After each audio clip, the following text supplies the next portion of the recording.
Okay, so you need to be serious about that. Either way, let's continue. That was a B minor triad arpeggio. Then comes a D major triad arpeggio with a little added fourth there. So basically the D major triad arpeggio is this. So we're doing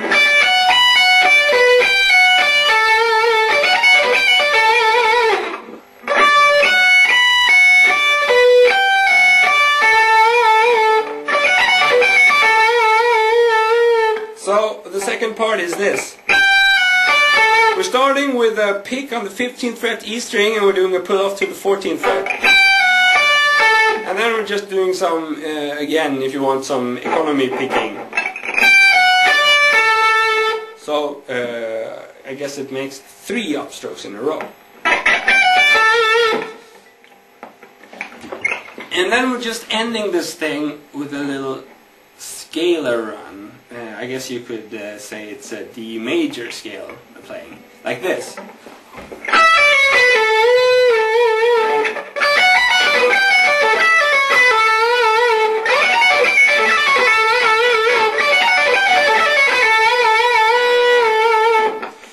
So the last scalar part goes from the 17th fret. So I'm playing this with only 2 pick strikes. So pick, pull off, pick, pull off. And the last part can be a little bit tricky to make a bend with your index finger. I found that easiest for me is to bend downwards, so I can use this part of my guitar to bend.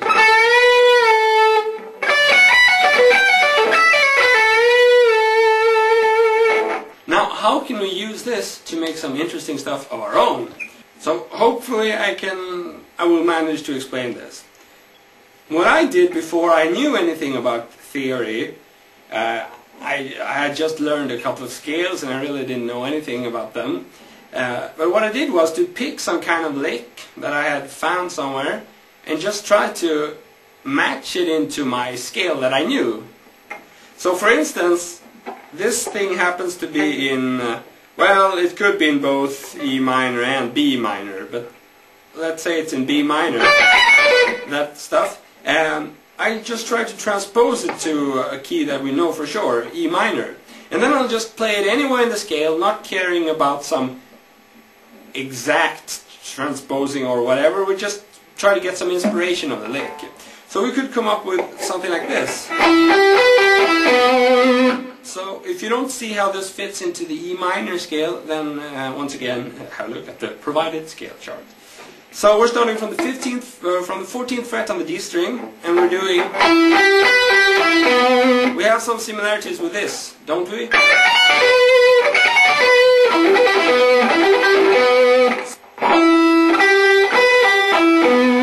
14th fret. Now we're playing still in the E minor. And there we have something which we can use to improvise around with.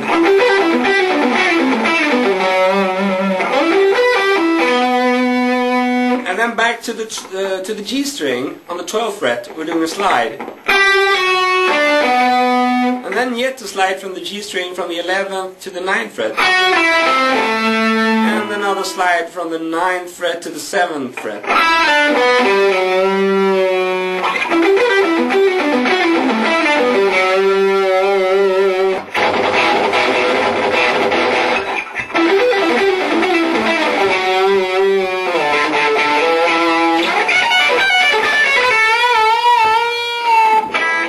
Best is if you can let go of the rules and just do anything you feel like that inspires you to work with something you know. For instance, if you know a scale but you don't have a clue where to go from there, then this might be a good concept for you. Just take anything and try to, as I said earlier, match it into the scale and see what you can come up with. So that's it for our Kirk Hammett stuff. Ayo, fellow ultimate guitarists, ayo, ayo, ayo, oh!